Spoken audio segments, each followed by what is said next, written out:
Coucou les petits chats, je suis contente de vous retrouver aujourd'hui et on va parler romance aujourd'hui. Comme d'habitude, n'oubliez pas de vous abonner à ma chaîne, de cliquer sur la petite cloche pour avoir les notifications et pourquoi pas de me laisser un petit pouce si vous avez aimé celle-ci.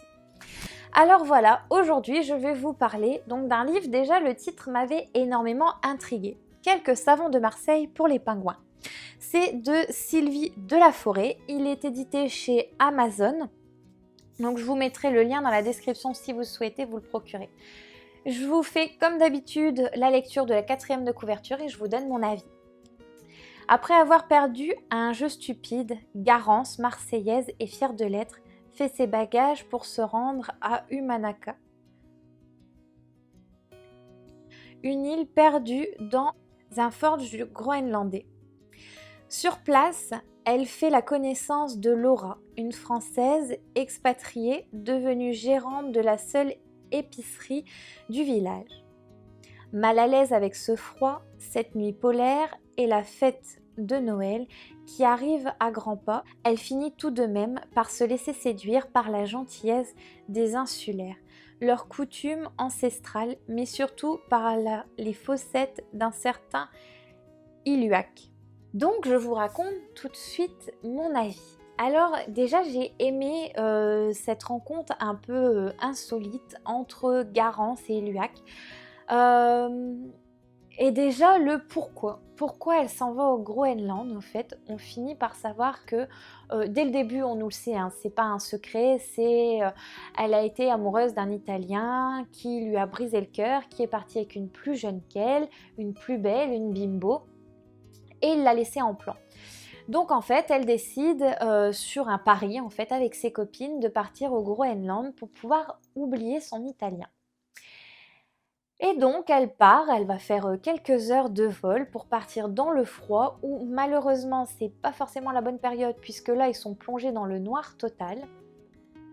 Et elle va se laisser attendrir déjà par cette demoiselle qui va l'accueillir et qui va être très très gentille avec elle. D'ailleurs, elle est enceinte, donc ça va permettre à Garance de donner un coup de main à Laura dans la boutique pendant que son mari est parti donc faire des envois, etc. Il n'est pas sur l'île. Et voilà, donc c'est une très belle amitié qui va se nouer entre ces deux jeunes femmes. Elles vont être de très bons conseils l'une envers l'autre. Et ce que j'ai adoré dans ce livre, c'est qu'il y a un genre d'orphelinat sur l'île et c'est une dame en fait qui était infirmière dans un hôpital et qui a décidé donc de tout plaquer et de prendre cet orphelinat pour pouvoir faire quelque chose de positif de sa vie et elle a envie d'aider son prochain. Et donc Garance va être confrontée à ses enfants, elle se dit qu'au final elle s'en fout, elle aime pas trop les enfants. Et au final, elle va se rendre compte que elle est très attachée à eux, que c'est de très belles histoires, de très belles personnes. Elle va surtout s'attacher à une petite fille, je ne vous en dis pas plus. Ensuite, elle va donc faire la rencontre de cet homme mystérieux qui est un peu froid au premier abord. Vous voyez tout ce qu'on trouve dans les romances, ce qui est très fleur bleue dans les téléfilms de Noël et tout ça, tout ce que j'adore. Eh bien, vous retrouvez toute cette atmosphère dans ce livre. Il est vraiment très bien écrit. Alors je vous le remontre rapidement. À la fin donc des chapitres, vous avez rapidement quelques petites images qui résument donc le chapitre que vous venez de lire. C'est très aéré, vous allez voir. Donc c'est très plaisant à lire. En tout cas, j'ai adoré donc voyager au Groenland avec cette demoiselle. Les décors sont très bien décrits et toute cette relation qu'il y a sur cette petite île, au final tout le monde se connaît, tout le monde s'entraide, ils se connaissent tous et quand elle va débarquer comme ça sur une île où elle a rien à faire là au final et on lui fait quand même un peu ressentir jusqu'à ce que Laura mette les pieds dans le plat et demande à tous ses très chers habitants de bien vouloir être gentils avec elle. Ce qui est aussi génial, c'est cette amitié, cette complicité qu'elle a avec ses meilleurs amis. Ça, c'était...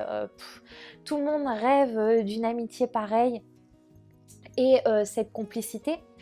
Après, on ne peut pas dire que dans ce livre, il y ait énormément d'intrigues parce que, comme toute romance qui se respecte, quand on commence le livre, c'est comme avec Emma Green, on sait exactement ce qui va se passer à la fin. Mais ce qui est beau, c'est toutes ces petites péripéties qui vont se passer entre deux. Et un peu, on connaît le début de l'histoire, on se doute de la fin de l'histoire, et c'est vraiment l'entre-deux qui est génial, tous ces chemins qui vont se croiser, qui vont se séparer, et pourquoi pas se retrouver, enfin voilà, toutes ces choses qui font que à la fin on va arriver au dénouement qu'on a envie ou pas. Après tout, il y a des surprises qui vont se passer tout au long de ce roman et que vous allez être comme moi un peu bouche bée devant certaines situations en vous disant mince, ça s'est passé comme ça. Il faut savoir par contre que, attention, ne le donnez pas à des adolescentes trop jeunes parce qu'il y a quand même des situations un peu hautes et donc c'est pas forcément très adapté pour elles. Donc je tiens à le préciser parce qu'autant dans certains livres d'Emma Green, on peut se permettre de le donner à des enfants, celui-là ne le faites pas. Il y a quand même des scènes un peu... c'est un peu chaud. Donc voilà au niveau de la description de celui-ci. Si vous avez des questions, n'hésitez pas à me les poser, c'est avec grand plaisir que je vous répondrai. Je remercie encore 1000 fois l'auteur de m'avoir envoyé son livre et on a pu échanger sur les réseaux tout au long de ma lecture. Et ça, c'est ce que j'adore, cette proximité qu'on a avec les auteurs quand ils sont soit en auto-édition ou dans des petites maisons d'édition, ça c'est juste génial. Si vous voulez faire l'expérience, n'hésitez pas. Vous pouvez bien sûr la contacter, je vous mets le lien dans la description si vous souhaitez aussi communiquer avec sur le livre.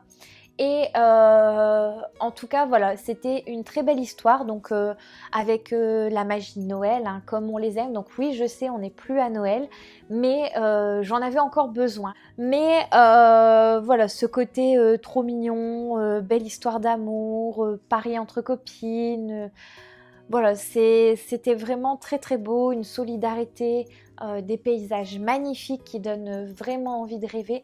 Tout ça, vous le retrouvez dans ce livre et je ne peux que vous le recommander. Voilà les petits chats, j'espère que la vidéo vous a plu. En tout cas, je vous dis à la semaine prochaine, portez-vous bien, gros bisous.